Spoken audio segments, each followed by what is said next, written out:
mort des salines, fais-nous pas fêter la vie des salines. Vérité révélée et le prince Weber Charles d'Orléans Dessalines Jean-Baptiste vous présente le message du 17 octobre 2019.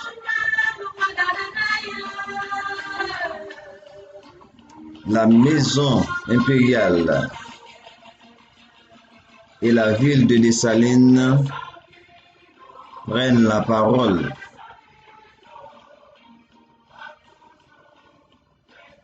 Dans l'empire de Tantoya, Dessalines, l'éternel empire d'Haïti, seul et unique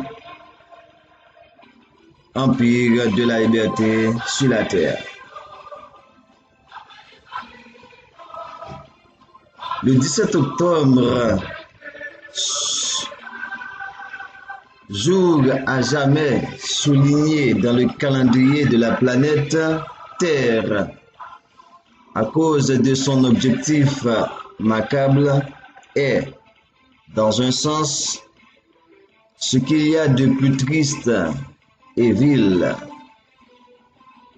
un trait hérité de la nature de son auteur, le blancisme, indescriptible horreur qu'il convient d'appeler le molasse.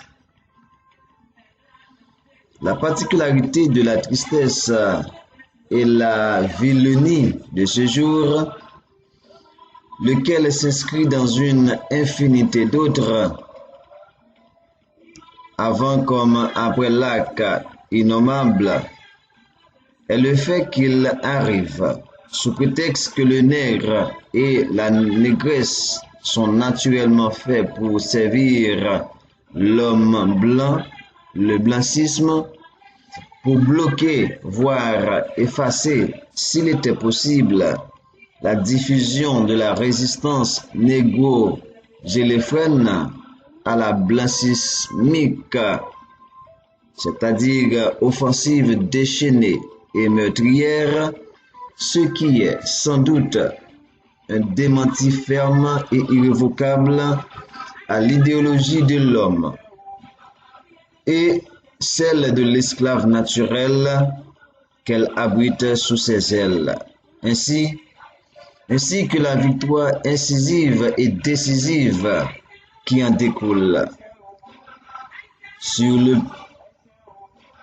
plus grand mal qui soit, l'humanité, dont le blancisme, la résultante, est, comme on le sait, la plus pure comme la plus haute expression que les irréductibles libres, une tranche d'hommes de couleur et de noir, en somme la conjonctionnelle. La conjonctionnelle, instrument dont s'est servi de blancisme français par l'intermédiaire de l'empereur Napoléon Bonaparte, le lâche, en vue d'instituer la colonie dite républicaine, jouissent orgueilleusement de ces fuites et qu'ils continuent d'en jouir par leur postérité sous le regard bouleversé d'une masse de nègres et de négresses vivant en plus dans des conditions épouvantables.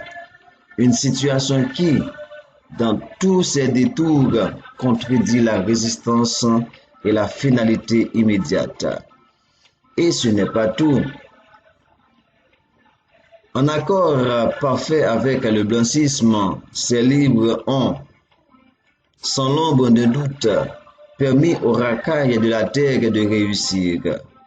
Par leur répugnante action, une partie de leur sinistre projet, qui est de s'imposer en maître sur notre territoire, soit d'y retourner comme ils le font ailleurs, À ce sujet, on se souvient des propos du ministre de la Marine et des Colonies, en la personne de Denis Decrès, prononcés le 14 novembre 1801 à la suite de l'indépendance de la Guadeloupe, redevenue Caroukéla, le 21 octobre 1801. Notant, je veux des esclaves dans les colonies. La liberté est un aliment pour lequel l'estomac des nerfs n'est pas préparé. Je crois qu'il faut saisir toutes les occasions pour leur rendre leur nourriture naturelle, sauf des assaisonnements que commandent la justice et l'humanité. Je crois qu'il faut envoyer une force considérable en Guadeloupe, non pour la réduire à ce qu'elle était, mais à ce qu'elle doit être. Cette force, qui comptera 3410 hommes, sera la deuxième expédition qui sera envoyée sur le continent par Napoléon Bonaparte. Elle aura à sa tête le général Antoine Richepens et Apérea de Bresse le 1er avril 1802. Le 1er avril 1802. Cependant, Napoléon confesse son erreur d'avoir eu recours à la force pour soumettre nos ancêtres d'Haïti, appelés ridiculement Saint-Domingue, après l'expulsion de la France à la suite de la contre-offensive majeure de 1791-1792. Nos ancêtres parlent déjà de leur pays. Santonax débarque sur la petite partie où il y a encore des Français et Françaises pour tenter d'organiser la réappropriation de tout le territoire par la France. Avec l'appui du gouverneur, il recourra à l'aide de Toussaint Louverture, membre du groupe des nerfs libres royalistes, pour y parvenir. Toussaint, malgré la résistance féroce de plusieurs combattants et combattantes artisanes du pays, Toussaint parviendra à se rallier au projet de constitution de juillet 1801, lequel énonce clairement le statut du pays ancestral, colonie française.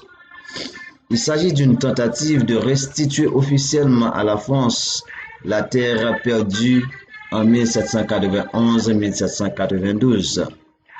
Ce qui suivra l'envoi d'une expédition de 22 000 hommes pour supprimer les opposants et opposantes, tels que Jean-Jacques Dessalines, l'invincible général qui ne lâche pas Toussaint d'un pouce dans le but de faire échec au projet pour protéger l'acquis ancestral. Napoléon Bonaparte, au cours de ce périple, perdra devant l'invincible général Jean-Jacques Dessalines.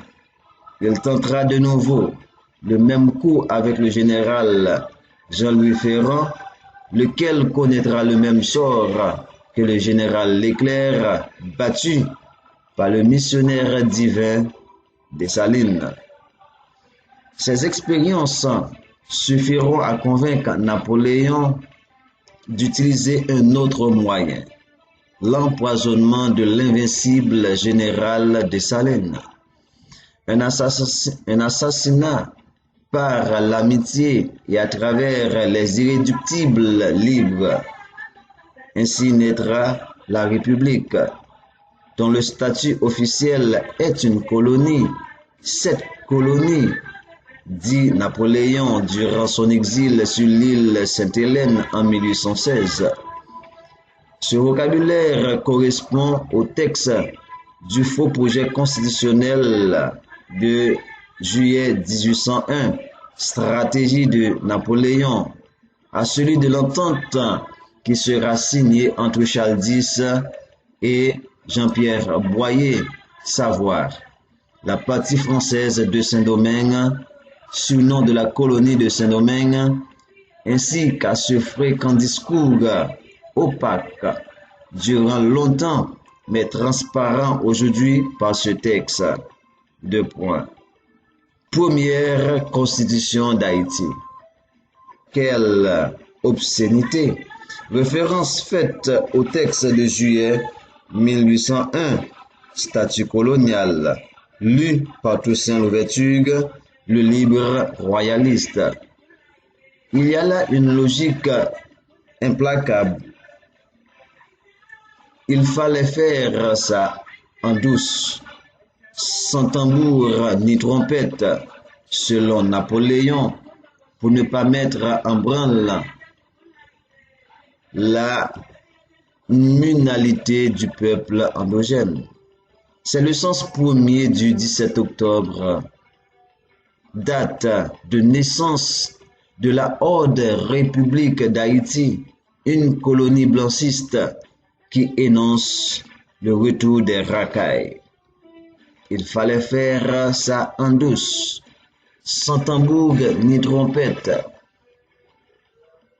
selon Napoléon Bonaparte, pour ne pas mettre en branle la munalité du peuple endogène. C'est le sens premier du 17 octobre, date de naissance de la Haute République d'Haïti, une colonie blanchiste qui énonce le retour des racailles. Enfin, et toujours dans le cadre de la particularité de la tristesse et la vilenie du 17 octobre, la plus grande vertu morale des parricides, à savoir blanchistes et libres confondus, surtout ceux et celles d'aujourd'hui, est l'effort constant de maintenir en place, contre vents et marées, le bruit méphitique du 17 octobre 1806, soit le fruit méphitique du 17 octobre 1806, soit la République, qui est le retour à ce qui est mis à la poubelle pour nos ancêtres. D'abord, en lui accordant arbitrairement et indécemment une certaine primitivité, et ensuite en lui donnant un avenir durable par l'horreur constante exercée sur le peuple endogène. Ils n'ont, de toute évidence, aucun sens logique, ni historique, ni philosophique. Il y a là rien d'étonnant, puisqu'ils ont depuis longtemps cessé d'être moun. L'ouvrage intitulé Les droits de l'homme sont centenaires de le clame tout haut. Faut-il le lire pour en avoir une idée claire et nette?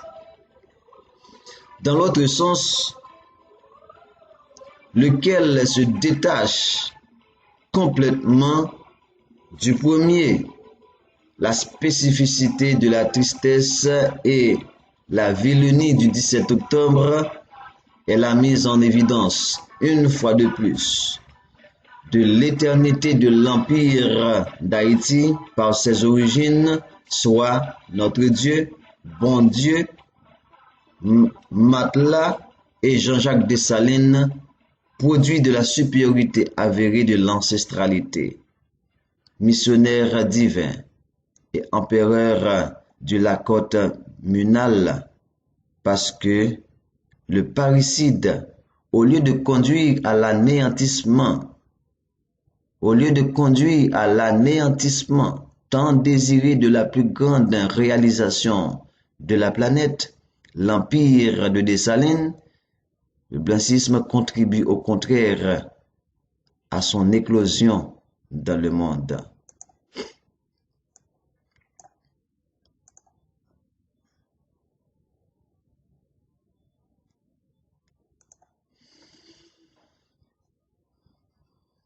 En effet, l'aspect de la particularité négative du 17 octobre est dénommé positive. Cela, contre toute attente, sans y être intérieurement lié Bien sûr, parce qu'il fait montre de l'impossibilité de toute vie d'ensemble proprement organisée en dehors du cadre impérial dessalinien.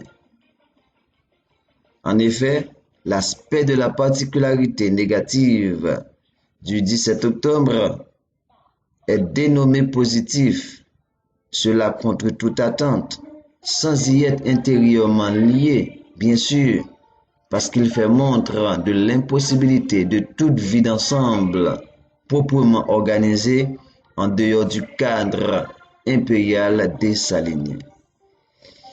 La raison est simple.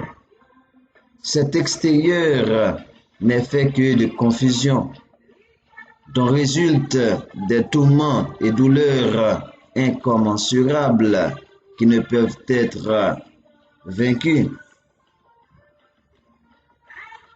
qui ne peuvent pas être vaincus. Ce n'est pas l'effet d'un hasard, car l'éternel vainqueur de Napoléon Bonaparte et du blancisme, Jean-Jacques Dessalines, l'infiniment grand, l'a prédit sans détour. Il faut tirer de cela que le désordre effarant, appelé affreuse pensée par le général vengeur et libérateur lui-même, Jean-Jacques Dessalines, n'est pas a posteriori. Ça va de soi. Alors il est le contexte du dehors. L'insubordination y conduit nécessairement. C'est l'omalité, cet espace mental, cet état de confusion est le rejet généralisé des uns des autres, une incompréhension totale et globale qui débouche sur le conflit du même genre. La confusion, pour des raisons évidentes, s'accentue dans le champ réservé aux insoumis et insoumises qui arrivent de la périphérie de l'Empire. Personne ne rejoint personne, si ce n'est dans la volonté de s'opposer à toutes et tous et celle de tout détruire. Le lien entre eux est détruit. Il est remplacé par le lien entre le maître et eux. D'où la multiplication sans cesse des problèmes et l'impossibilité de construire quoi que ce soit ensemble pour son ensemble. Ensemble, c'est un mot vide de signification de pour eux. Il n'y a pas d'autre. Il n'y a pas d'après l'Empire. Et au-delà de l'Empire, c'est le néant. Seul est l'Empire. Il s'ensuit que l'œuvre de Jean-Jacques Dessalines, l'Empire d'Haïti, l'Empire de la munalité, est indépassable et, par le fait même, indestructible. En d'autres mots, l'Empire de Touya Dessalines est et est invincible. Cela entraîne une autre conclusion. Quoi qu'on dise, quoi qu'on fasse, toujours sera-t-il. Il y a concordance entre l'Empire d'Haïti et ses origines. Notre Dieu, bon Dieu, et Jean-Jacques Dessalines comme personnalisation de la munalité de la Katiopa ancestrale de l'être munal. L'Empire, puisque fondation et fondement sont en lui, est en lui-même et se perpétue en lui-même, ce qui le rend infrangible de l'intérieur comme de l'extérieur. Cela a jeté les parricides de la confusion. Cet état asphyxiant a, en tout premier lieu, pour conséquence, ce qui est en concordance avec tout ce que nous venons de voir au paragraphe précédent, la mise en avant du rang et distingué nom de l'invincible général et l'éternel empereur Jean-Jacques Dessalines, le libérateur, tueur de la souffrance et de la mort, la visibilité soudaine du relief de l'éternel empire d'Haïti, le rappel de la prophétie du sort des peuples ingrats en cas de désertion de l'œuvre magistrale de Dessalines, l'empire comme justification du présent état sur le sol des Arawaks, le rétablissement de l'administration impériale par le Principat, enfant de Dessalines reconnu par l'empereur, la mise à nu du blancisme et ses attaques, peuple exogène de la République, la multiplication des groupes de défense du plus que grand, toujours Dessalines, le vaillant tel que son combattant impérial Daoud André aime le nommer. Une foule de rangs, de groupes d'études ou de discussions, notamment en bâtonnelle, dont sa voix impériale Fabienne Hyacinthe est le porte-voix, sans oublier les fameuses émissions de radio, surtout héritier Papa Dessalines, reprises par plusieurs autres radios, dont Radio Atlantique Haïti, du docteur Polycarpe et Vérité révélée de Pierre-Marie Montgérard, la levée d'une multitude de voix contre la présence de la République sinistre, donc du blancisme, sur notre territoire impérial. La condamnation sans appel du pillage de nos biens et ressources, ainsi que des assassinats par le blancisme, notamment les États-Unis, la France, le Canada, l'Allemagne. La dénonciation de Dessalines, la dénonciation du Dessalines sans dessalinité, un bluff des parricides pour faire durer la République, source de tous les maux. La mise en accusation des parricides qui se présentent sous forme de partis politiques et de défenderesses comme défenseurs de tout genre de la chose macabre, soit le blancisme et la conjonctionnelle, etc. Devant cette contre-offensive gagnante, le blancisme multiplie ses actes délétères, surtout support du gouvernement de la République, multiplication de groupes de bandits, tueries, assassinats des opposants et opposantes de la République, ainsi que de sa présence sur le territoire impérial, élections bidons, catastrophes artificielles, par exemple le tremblement de terre et les cyclones, le choléra, appropriation de terrain, destruction de l'agriculture, etc., etc., etc. Plusieurs de ces actes sont en application chez eux.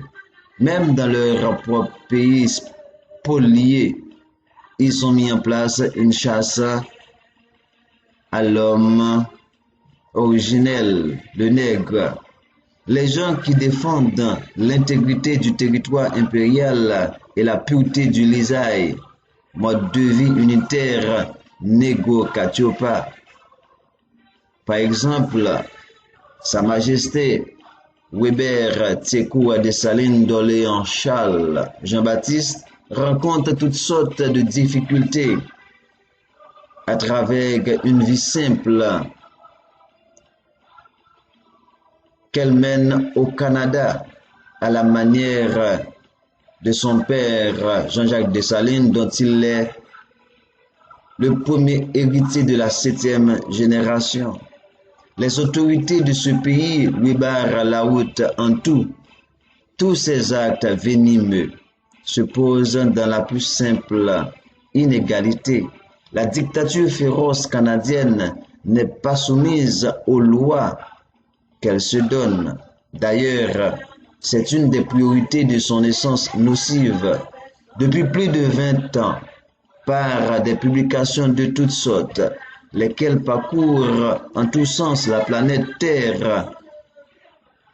La Majesté Dessalines Tchekoua dénonce fermement les actes puants du Canada chez nous, au pays de nos distingués ancêtres, pays dont nous avons la responsabilité constitutionnelle de superviser pour la marche de la victoire depuis plus de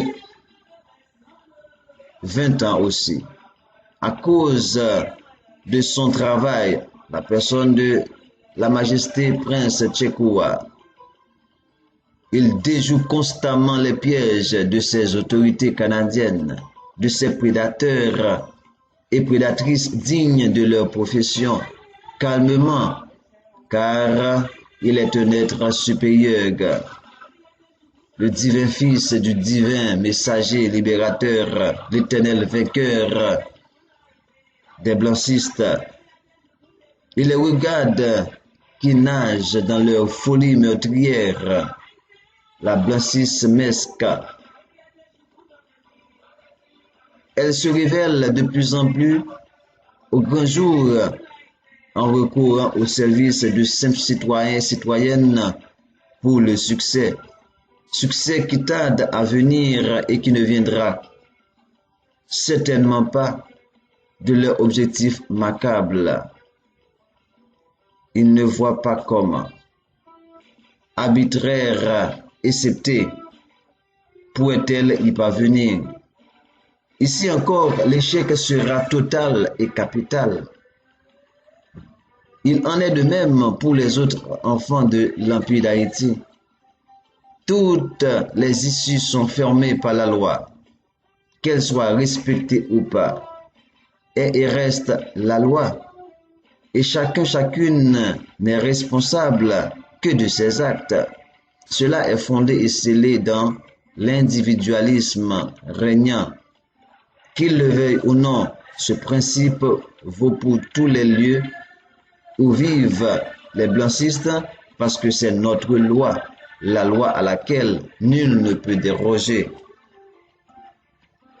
Avant toute chose, il y a l'indissoluble et l'indivisible empire dont chacune est une partie et qui est une des puissances de l'univers, comme l'a si bien déclaré l'éternel vainqueur de Napoléon. L'empire n'est pas dans la conception de l'ennemi, le blancisme, mais en soi-même, c'est-à-dire nous, nègres et négresses de l'Empire d'Haïti, les enfants de l'éternel Empire d'Haïti, Empire de Toya Dessalines et Empire ancestral, ont une lourde responsabilité dans le monde. Nous nous y appliquerons en toute sécurité à l'ombre de cette puissance. Article 1er de la Constitution impériale d'Haïti. Le peuple habitant l'île ci-devant appelée Saint-Domingue convient ici de se former en état libre, souverain et indépendant de toute autre puissance de l'univers sous le nom d'Empire d'Haïti. Une fois de plus, le blancisme est battu. Épisode 2, dans la suite.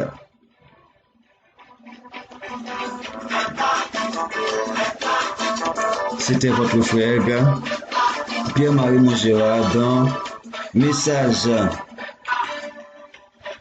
du 17 octobre 2019.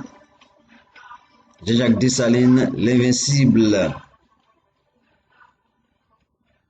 le divin et éternel messager, libérateur et invincible empereur. À bientôt pour la suite, acte 2. Merci Dessalines. Papa Dessalines, merci. Chaque femme sentit sa mieux, dit merci Dessalines. Chaque fois, me tendons nègre colonie, nègre qui peut encore libre parler, me dit Dessalines, merci. C'est moi qui connais ça pour moi. Merci, papa Dessalines. Si mon nom, c'est pour me dire merci Dessalines. Si mon verger me garder, c'est grâce à vous Dessalines. Si me devais tête moi pour me marcher, c'est grâce à vous Dessalines. Chaque fois me garder l'autre nègre, me dit merci Dessalines. L'homme, moi, ça a passé l'autre côté, me dit merci Dessalines. L'homme tend des blancs au parler, me dit papa Dessalines, merci. L'homme tend des quelques nègres pareil, moi parler, me dit merci papa Dessalines. C'est moi qui connais soyez pour moi, tout Dessalines, Dessalines sans moi, Dessalines dégrangé, Dessalines entrailles moi, c'est moi qui connais. C'est pour tout nègre dit merci Dessalines. C'est où que montre une chimère non, merci Dessalines. C'est où que lumière non Dessalines. C'est où que bonne terre à piler à. Ciel qui sous tête non, qui est bois, la rivière, la mer, les temps, c'est où? Dessalines, c'est où que bonne soleil, c'est où que bonne la lune, c'est où que bonne soeur, frère, maman, petite, nous papan. C'est où que bonne, vous faites mon chant, ou manier, nous pas tout nègre. Si vous regardez tout le monde manger, c'est où cap garder yo, Dessalines. C'est où bonne de l'eau pour nous boire. Ou bonne manger pour nous manger. Merci, papa Dessalines. Et puis c'est où bonne caille pour nous rester. C'est où bonne côté pour nous faire jardin. C'est où montrer nous chanter. Ou montrer nous dire non. Il dit ganek qui dit oui. Ganek qui dit yes, c'est. Ou montrer nous dire non. Dessalines, montrez tout nègre sur la tête dit non. Merci, papa Dessalines. On est qui veut expliquer, tant aujourd'hui, pas tant passé, et que oui, allez qu'il est, la fraternité humaine, l'humanité, la civilisation, tout ça c'est français. Moi-même c'est Dessalines qu'on est. Je dis merci papa. C'est où que fait. Maman c'est petit tout. Petit garçon, petit film c'est petit tout. Merci Dessalines. Petite moi, c'est petit tout. Ou à Dessalines, merci. Pas besoin de parler pour drapeau. Pas besoin de parler pour la cahier, pour Gonaïve, je dis ça déjà. Qui monde qui a coûté ça encore? Mestre qui aime 17 octobre, qui monde qui parle cathédrale, discours ministre, qui monde qui a coûté ça? Mais ça me dit là son seul mot, merci. Merci Dessalines, papa. Grand monde qui pas connaît, faut me dire, sans où, nous pas là. Merci papa Dessalines. Et puis, fini avec paternoster là, monseigneur, Dessalines pas mourir. Assez par les Français ministres, Dessalines pas jamais mourir, Dessalines là, n'exacte qu'à mourir, Dessalines non que l'âme au pied, Dessalines a veillé. Un jour, Dessalines va lever. Où ça? Nous tous n'a connaissons 1804, n'a connaissons la cahier, n'a connaissons la crête à Pierrot, n'a connaissons Vertier, Dessalines devait tout ça pour Tineg écrit poème, pour ministre faire discours, pour paix chanter des hommes, pour monseigneur bail l'absoute, Dessalines pas besoin l'absoute. Tout ça, Dessalines fait bon. Un jour, Dessalines va lever ou attendez dans toute l'homme Caraïbe. Il a péré les côtés. Dessalines prend les âmes. Arrêtez-le. Laura, ou attendez voir le coup l'oreille, toute nègre, coupé tête, boule caille. Ou attendez dans toute l'Amérique, après les rétels. Voir Dessalines déjà dans la radio, coupé tête, boule caille. Non, tout à l'heure, Dessalines a mis l'ordre. Ou attendez barrer Dessalines. Jouk Dakar, Jouk Johannesburg. Ou attendez côté Dessalines passer, couper tête boule caille. Dessalines pas besoin l'absoute. Pas besoin, pardon, bon Dieu. Au contraire, Dessalines c'est bras, bon Dieu. Dessalines c'est justice, bon Dieu. Pas besoin de paternoster, monseigneur. Ni excuse, nèg la vous les bail blanc yo. Dessalines pas besoin. Pour tout ça le fait, me dit Dessalines, merci papa. Pour tout ça le faire, me dit papa Dessalines, merci.